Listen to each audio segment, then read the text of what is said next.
and welcome back to BookTube with Amy. So today is going to be a wee bit of a different video. I just read a book that completely and utterly blew me away, and I just want to chat to you about it. It's a wee bit of an impromptu video, so we are just in our comfies, cosy blanket, tea, and I just want to chat to you about one of the most amazing books that I've read this year. So it is no often, in fact ever, that I have done a single book review on the channel, and it isn't often that I choose to read non-fiction, but when I picked up Boyfriends by Michael Pedersen, I sort of knew I was going to love this, and that there might be a chance I wanted to showcase it on the channel a wee bit differently. And after finishing it yesterday and still no being on it in any way, I knew that I needed to talk about this on its own. Me just trying to put my thoughts together on this book as part of a wrap up just wasn't going to work, and I just wanted to showcase this a wee bit and do something a wee bit different for this book, because it was very special to me. And I'm going to try and get through this video without greeting, because I already filmed this video. I filmed it yesterday right after I finished the book, and I sat down to edit it, and like there were so many points where I had to stop myself because I was starting to greet that editing it would have just been a hot mess. So here we are, day later, you know, I've put on my big girl pants and we're just going to talk about it. So for anybody who doesn't know who Michael is a Scottish poet, and he has released quite a few poetry collections now, but this is his first novel. So Boyfriends is Michael's account, I guess, and him trying to deal with the grief of losing one of his best friends, Scott Hutchison, who took his life very sadly in May 2018. And while this starts as a story about their friendship and the aftermath of Scott's suicide and Michael trying to deal with that, that only touches the surface of what this book is actually about. Well, that is a huge part of it.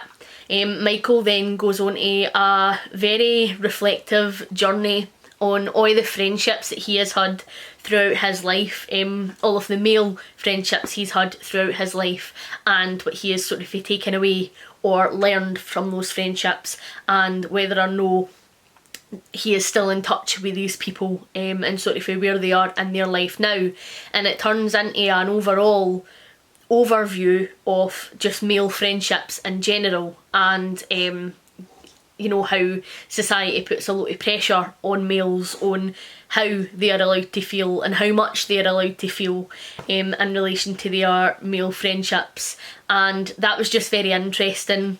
I really loved the talk about, you know, grieving for friendships for people that haven't passed, and how to deal with regret when there is a friendship that maybe you're no longer part of, and yous have maybe just drifted away over time. You know, yous are in different circles, there's no been a mad fallout, there's no been any drama, but you just aren't friends with these people anymore. And so there is a lot in this book that I want to talk about, and I'm going to try and do it in a way that makes sense to me. So first of all, I just want to talk a wee bit about Scott, because I am not going to lie, that's the reason I picked this up, is because I am a huge Frightened Rabbit fan and completely and utterly love Scott. And so as soon as I knew that this was coming out, I decided to get it. I haven't read any Michael's poetry, I need to be honest. This is my first entryway into his writing. That being said, I have added a couple of Michael's books to my wish list because I'm very interested in reading his poetry after reading this book. But I picked this up for Scott. And I just want to talk a wee bit about my personal connection to this and why it meant so much to me, because maybe, you know, I am a wee bit biased and I want to be upfront about that. So Frightened Rabbit are one of my favourite bands. They're a Scottish band and they are just sensational. They have just the best music. They have music for every single mood you could ever be in. If you want to be jigging about the living room with your granny, you can put in Old Fashioned and just have a boogie. You know, if you're out and you're wanting a wee bit of a dance and a wee bit of a jive, you can put on songs that just make you feel like you're having a great time with your pals and life is so fucking good. And if you are having a really shitty time with your mental health and you just need to listen to music where somebody understands and somebody gets it. There's so many songs that will do that for you as well. They're phenomenal. And I grew up with Frightened Rabbit. They were the music of my teenage years. They are the music of my 20s, and they will be the music of my 30s and 40s and 50s and 60s without a doubt. I absolutely adore them. And I think that being, well, I can only talk for Scotland, but growing up in Scotland, I feel like we didn't talk about mental health when I was growing up, when I was a teenager, and we didn't have a lot of mental health education in school. And so when I was a teenager and I was struggling with, which I now know to be depression and anxiety, I couldn't always formulate what I was feeling, and I didn't always have the vocabulary or the knowledge to understand what I was feeling inside, and that was very frustrating, and you know, made it even more difficult. And then I found Frightened Rabbit, and you know, Scott Hutchison's words really resonated with me, and I was like, right, this guy gets it. And then when I did have the knowledge and the vocabulary, and I, you know, became a wee bit more emotionally intelligent and I understood what I was feeling, there wasn't always people that I wanted to talk to about it. I think if anybody has suffered, you know, with depression and anxiety or any other mental health issues, sometimes you don't always want to talk about it. It can be exhausting, and sometimes you just want to and need to feel how you feel, and you just want somebody who gets that, because it's difficult to go through alone, but you don't always want to reach out and have to talk to somebody about it.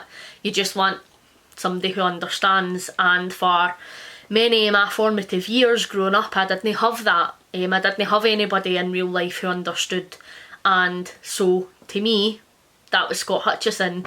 I would put on a song that would just so mirror how I felt, and he would understand for me. And so while I didn't know Scott on a personal level in any way, I feel like we have this really intimate, emotional relationship with each other, and that was just what his music brought to people.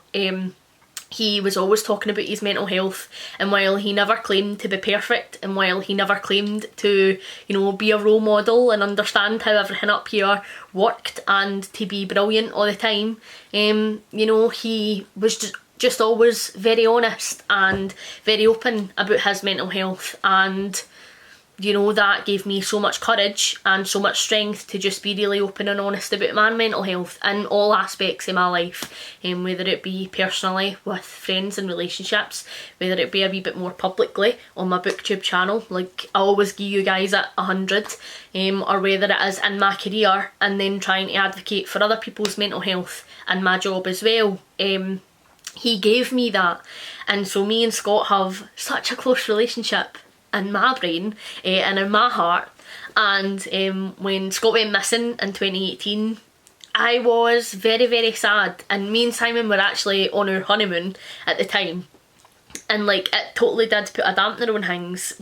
And when, you know, we found out he had took his life, I was just hit with so much grief, and it was the first time in my life where there's been a celebrity death, if you will, that I have actually like been very upset about. And it's very disorientating and very bizarre to grieve for somebody that you didn't actually really know, but Scott helped me grow up so much and supported me so much through my mental health journey that, of course, now that he wasn't there, I was going to feel a type of way about that. And it was just a really bizarre process to go through, I guess. But I know and I knew that I wasn't on my own with that, because there was so many outpourings of love and sadness just over every avenue of the internet, across countries, for people who loved Frightened Rabbit's music and Scott's words and Scott as a person. And so I knew when I picked up Boyfriends that this was maybe going to be a wee bit of a healing experience for me, and I spoke about that when I hauled it. But what I didn't expect was for it to be so much a healing experience for me. And what I didn't expect was all the other stuff that Michael talks about in here as well. You know, the social expectations and pressures we put on ourselves surrounding grief, the trials and tribulations of teenage friendships into young adult friendships, and how they come and go as you grow up, and how people who you didn't even know or who knew for a short period of your time in your life can totally shape who you are as a person. And I think that Michael makes some really phenomenal points in here. There's a lot of really great social commentary around the pressures that society puts on boys and their friendships, and you know, the limits that we put on boys and how much they're allowed to feel before we're like, alright, well, you're gay or you're XYZ, and it becoming a wee bit of a shame fest, which is ridiculous because boys are people and they're allowed to feel. So there's a lot going on in this book that made it just such a brilliantly emotional experience, and I'm going to try my best to relay that to you.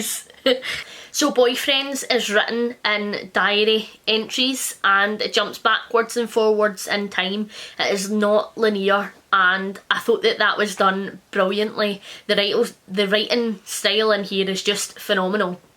It is lyrical, it is lovely, it is so just starkly honest at points, and it just hits you right in the feelings. It was absolutely beautiful prose, and I'm definitely going to read some of Michael's poetry after this because it was just phenomenal. It blew me away. And we know that I am a huge big fan of flowery language and flowery writing, but this was absolutely stunning and I was hooked on every single word. This book could have been about 3 times the size, and I think that I still would have been hooked on every single word. We go backwards and forwards in time. We will maybe go back and experience an entire friendship that Michael's had with someone, and then go forward to present day and get his thoughts and feelings on it, his reflections on it, and a wee catch up as to where that person is now. We might go back in time and experience such brilliant, happy, silly memories with Scott, and then jump forward to him now and trying to navigate real life without his friend. And it was just done so brilliantly. Like, it tore my heart to bits, but in like the best way. It wasn't always sad tears with this book. There were times where I was crying with laughter because it is very funny. I don't think, right, and this might be a bit biased because Michael's Scottish, but I don't think a Scottish person could write a book and it no be a bit funny. It was just absolutely fantastic. There were bits that really did have me crying with laughter, crying with happiness, and crying with sadness. It was just a brilliant book, and the writing was phenomenal.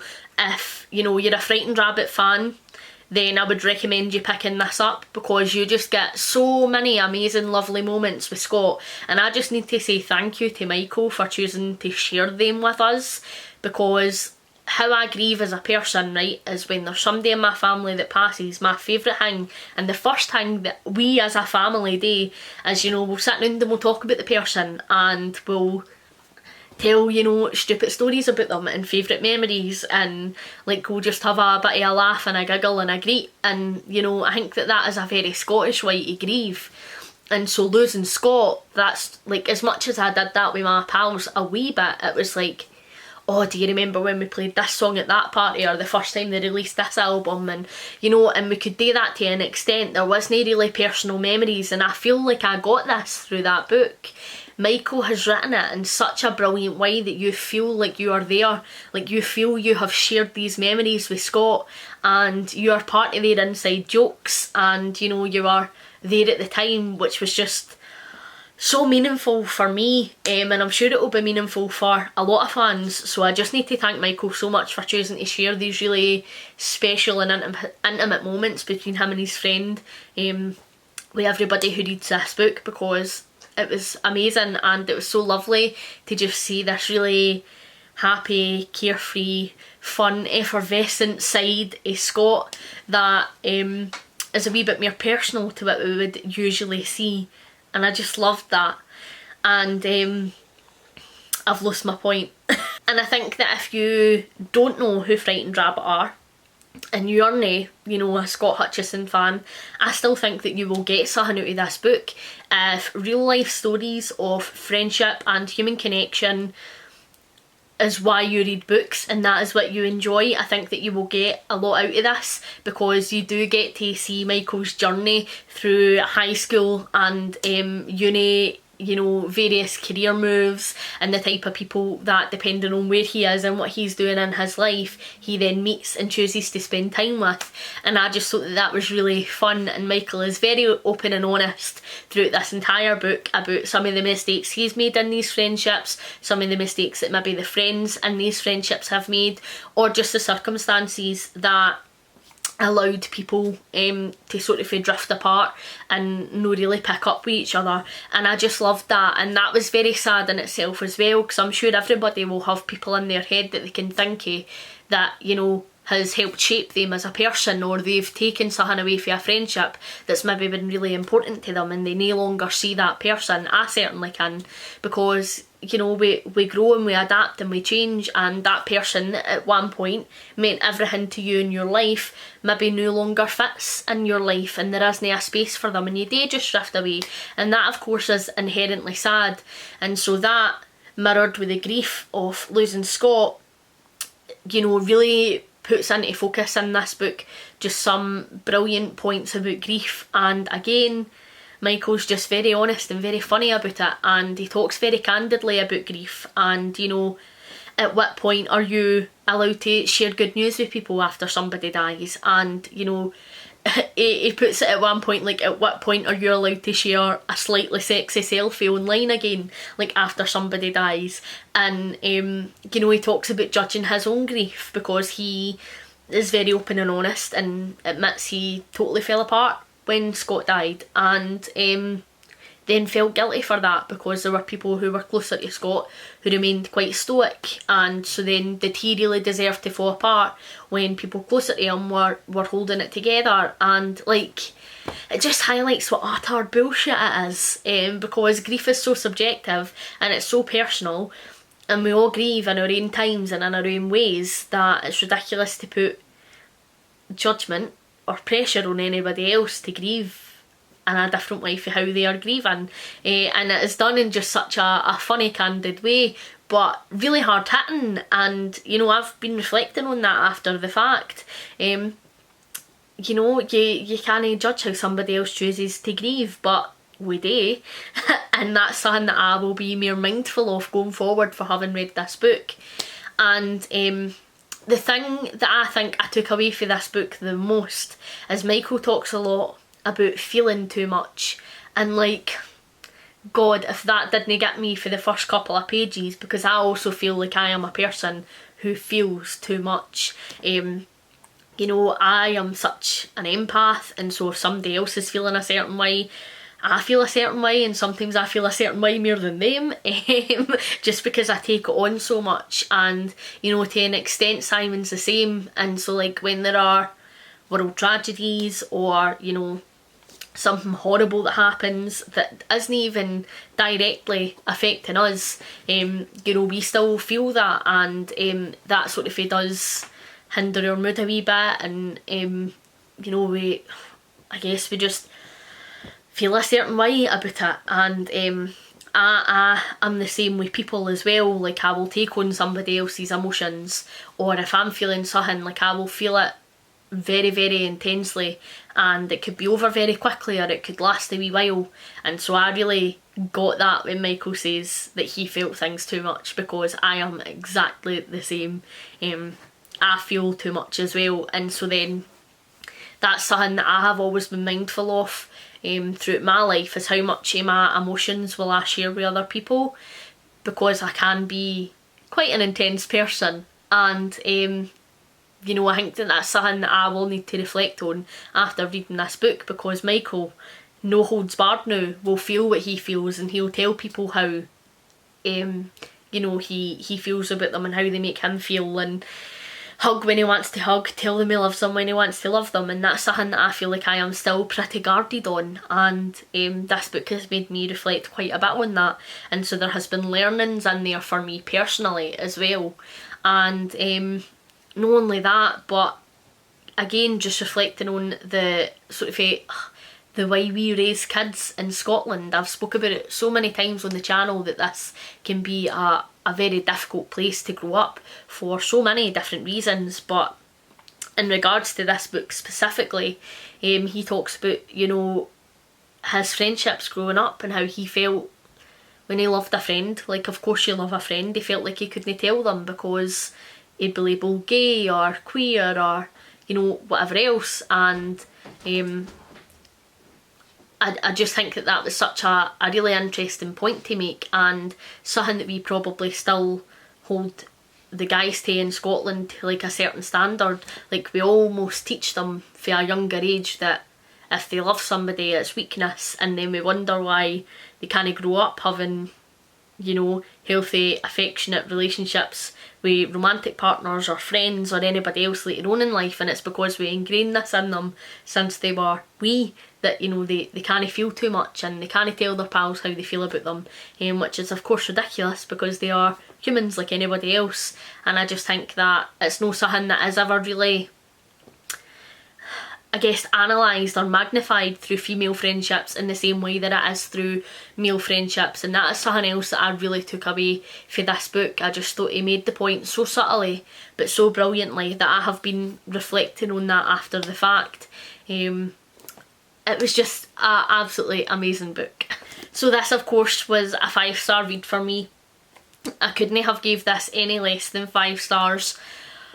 It was just phenomenal. And I can't tell you how much I just cried at it. I would recommend for everybody to pick up this book. It is the best book that I have read this year, and that is saying something, but it was phenomenal. And if you didn't think that this book is up your street, you didn't fancy it, but you would maybe still like to show some support, then I would recommend that everybody goes and donates any spare money that you have to Tiny Changes. I will leave the link to that charity down below in my description box, but Tiny Changes is the charity that Scott Hutchison's family and friends set up when he passed, because one of Frightened Rabbit's most famous lyrics is, "While I'm alive, I'll make tiny changes to earth." And they were Scott's words and he sung them so passionately. And while he was alive, he definitely did make changes for people. And so now that he has passed, his family and friends are continuing that legacy through Tiny Changes. And they are a charity that helps support local kids in, well, Edinburgh and the surrounding areas, but Scotland overall, get access to mental health resources, mental health support, and they are just an absolutely phenomenal cause. So I will leave all of that information linked down below if you would like to support Tiny Changes. And please just go pick up Michael's book, because this just deserves so much love, so much praise. It's one of the best books that I have read probably in my life, no only just for this year. It was fantastic. Thank you very much for watching. Hopefully you're enjoying everything that you're reading at the moment. Please like and subscribe if you haven't already, and I will catch you in the next one. Bye!